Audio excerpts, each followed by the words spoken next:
دعویٰ کیا ہم نے دہشت گردی کا خاتمہ کیا. آج دہشت گردی کا خاتمہ بہت دور کا لفظ ہے. میں بڑے دعوے اور وثوق کے ساتھ کہتا ہوں اور اپنے مشاہدات کی بنیاد پر کہتا ہوں کہ حکومت نام کی رٹ موجود نہیں ہے، نہ بلوچستان میں نہ خیبر پختونخوا میں.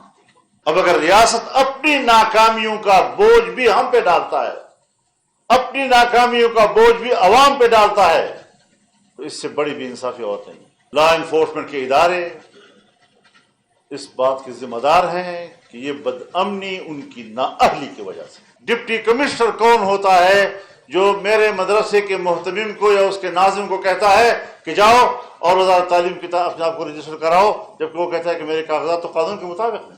اور حکومت کے بنائے ہوئے مسودے کو ہم نے قبول کیا تھا، وفاقی وزارت تعلیم کے ڈائریکٹریٹ جنرل کا تذکرہ نہیں کیا. تو ہماری کون سی ذمہ داری تھی کہ ہم پیٹتے رہیں کہ بھئی ان کو بھی شامل کرو، ان کو بھی شامل کرو. ہمارے نزدیک تو وہ ڈمی ہیں. جہاں تک دینی مدارس کا ایجنڈے میں ذکر ہے، ظاہر ہے مدارس سے متعلق جو رجسٹریشن اور بینک اکاؤنٹس کے حوالے سے قانون سازی ہوئی ہے، تو اس حوالے سے میں معزز اراکین کو آگاہ کر دوں کہ الیکشن سے پہلے اتحاد تنظیمات مدارس کی قیادت کی میٹنگ ہوئی تھی حکومت کے ساتھ.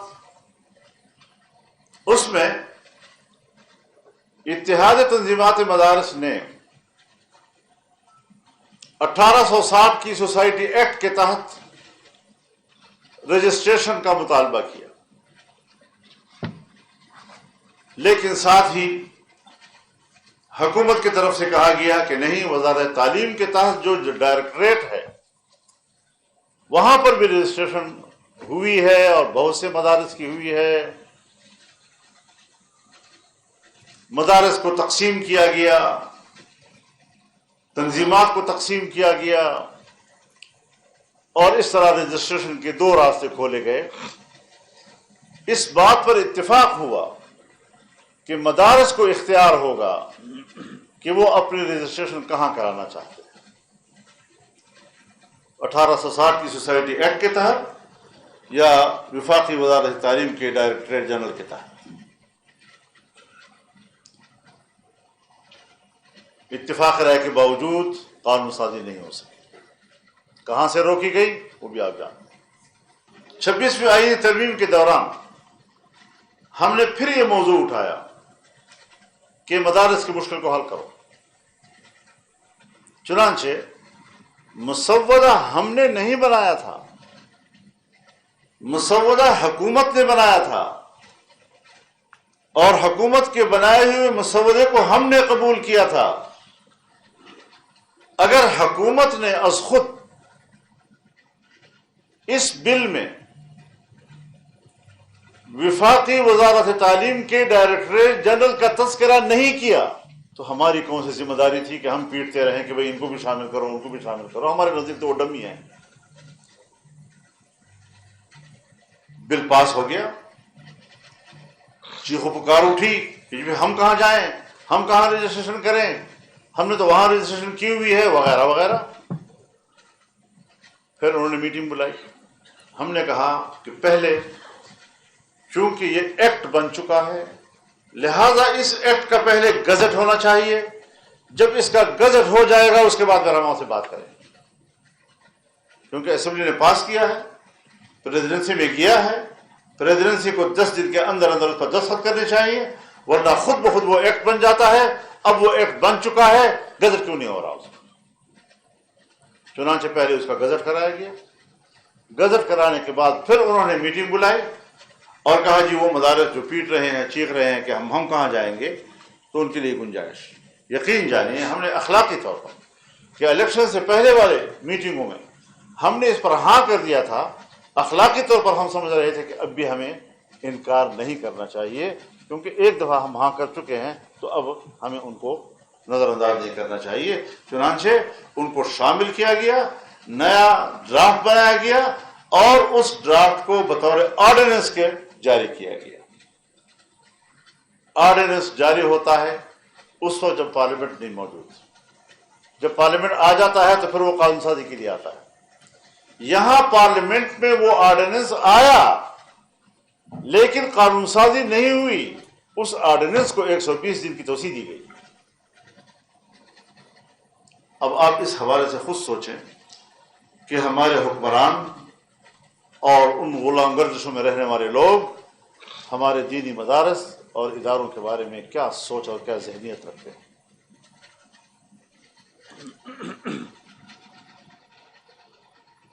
تو یہ بات بھی بہرحال ایکٹ بھی ہو چکا ہے، ایکٹ کے بعد آرڈیننس بھی آ چکا ہے، آرڈیننس ابھی تک جو ہے وہ زیر عمل ہے، لیکن اسلام آباد کی حد تک ہے، کیونکہ آرڈیننس جو ہے اس کا وفاق سے تعلق ہے، صوبوں کا ابھی قانون سازی نہیں۔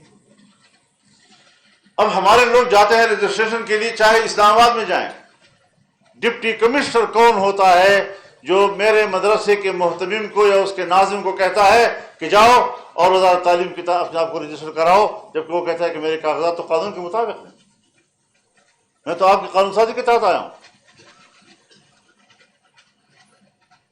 عمل درآمد کی صورتحال یہ ہے میرے دوست،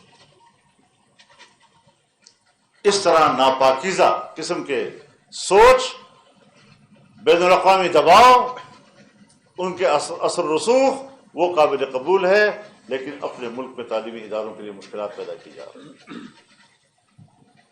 تعلیم ایک بنیادی حق ہے جس کو اقوام متحدہ کی قرارداد انسانی حقوق کا چارٹر بھی تسلیم کرتا ہے، جنیوا انسانی حقوق کا چارٹر بھی تسلیم کرتا ہے، اور کسی پر یہ قدغن نہیں لگاتا کہ تم نے یہ پڑھنا ہے یا یہ نہیں پڑھنا۔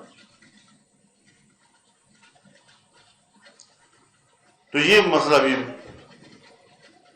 میں نے کہا کچھ یقیناً آپ حضرات نے اس پر بحث کی ہوگی، لیکن کچھ چیزیں جو ہمارے مد نظر تھی میں آپ کے علم میں ان چیزوں کو لا سکتا ہوں۔ جہاں تک دہشت گردی کا تعلق ہے، جس وقت افغانستان پر امریکہ کا حملہ ہوا 9/11 کے بعد، اور اس زمانے میں جب خطے میں ایک فکری اور نظریاتی تصادم آیا، تو اس وقت متحدہ مجلس عمل موجود تھا اور اس نے ایک موقف لیا۔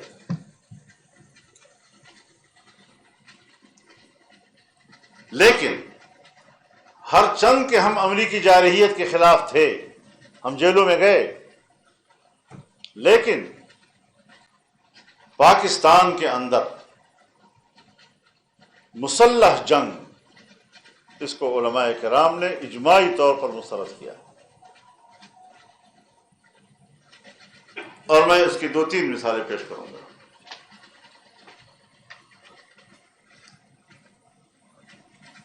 بذات خود جمعیت علماء اسلام نے پشاور میں، کوئٹہ میں علماء کرام کے کنونشنز کیے، ہزاروں کی تعداد میں علماء کو بلایا، اور ان سب نے مسلح جنگ کو مسترد کیا، آئین کے ماوراء تمام اقدامات کو مسترد کیا۔ تمام مکاتب فکر پر مشتمل سربراہی اجلاس لاہور میں منعقد ہوا، صاحبزادہ ابوالخیر صاحب کی صدارت میں ہوا تھا، مسودہ میں نے لکھا تھا، اور یہ وہ اجلاس تھا، اگر آپ حضرات کو یاد آتا ہو، سرفراز نعیمی شہید اس میں شریک تھے، اس وقت مسودہ تشکیل دینے میں بھی وہ موجود تھے، اور سب نے اکابر اور اسلاف کے مشترکات سے ہٹ کر اقدامات کی مخالفت کی، اور جو آئین کہتا ہے وہ ٹھیک ہے۔ ہم اس وقت سے پاکستان کے آئین کے ساتھ کھڑے ہیں۔ میرے علم میں وفاق المدارس العربیہ کے 150 علماء کرام لاہور میں جمع ہوئے، فقہاء علماء کرام پورے معیارات کے ساتھ وہ جمع ہوئے، اور انہوں نے پاکستان کے اندر دینی مقاصد کے لیے اسلحہ اٹھانے کو غیر شرعی تک قرار دیا تھا۔ میرے خیال میں دوسرے مکاتب فکر نے بھی یہ کام کیے ہیں، یہاں اتفاق رائے ہے اس بات پر۔ سوال یہ ہے کہ یہاں پر اس مسلح تنظیم گردی کے خلاف فوج نے آپریشن کیا. سوات سے لے کر وزیرستان تک لوگوں نے علاقے خالی کیے, اپنے ملک میں مہاجر ہوئے, 10 سال تک اپنے گھروں سے باہر رہے, اور وہ لوگ اب بھی ملک کے اندر مہاجر ہیں, چاہے خیبر پختونخوا کے اندر ہوں, چاہے پنجاب میں ہوں, چاہے سندھ میں ہوں. بہت بڑی تعداد آج بھی اپنے گھروں کو نہیں جا سکی. دعویٰ کیا ہم نے دہشت گردی کا خاتمہ کیا. آج دہشت گردی کا خاتمہ بہت دور کا لفظ ہے. میں بڑے دعوے اور وثوق کے ساتھ کہتا ہوں اور اپنے مشاہدات کی بنیاد پر کہتا ہوں کہ حکومت نام کی رٹ موجود نہیں ہے, نہ بلوچستان میں نہ خیبر پختونخوا میں. سورج غروب ہوتا ہے, مکمل سڑکیں اور علاقے مسلح گروہوں کے ہاتھ میں ہوتی ہیں, اور صبح سورج کے طلوع ہونے تک اس میں آتے ہیں, اور دن کے ٹائم میں بھی نکل آتے ہیں. باقاعدہ تصویریں بنا کر, ویڈیو بنا کر وائرل کرتے ہیں کہ دیکھو ہم ہیں میدان میں.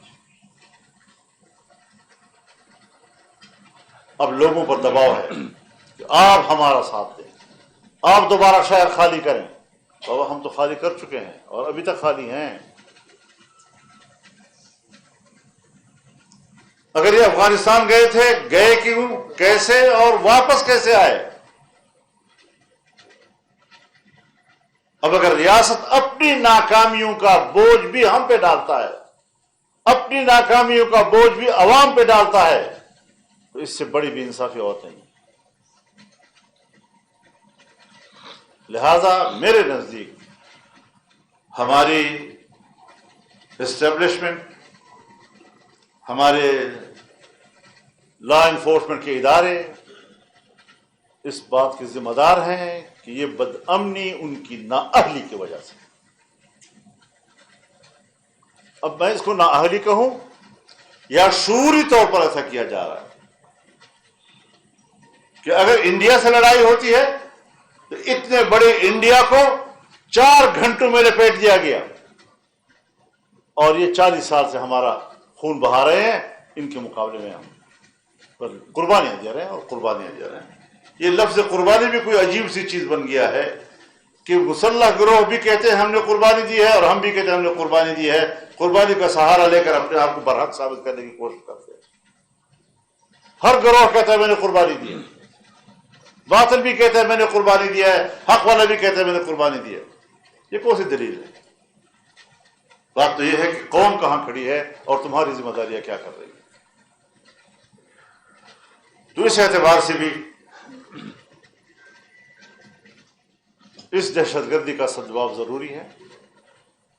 ہمیں واضح موقف جس طرح اس دن لیا تھا آج بھی لینا چاہیے, جرأت مندانہ لینا چاہیے کہ تمام مکاتب فکر, علماء, مفکرین پاکستان کے اندر دینی مقاصد کے لیے صحیح لیکن مسلح جدوجہد کے ذریعے سے نہیں.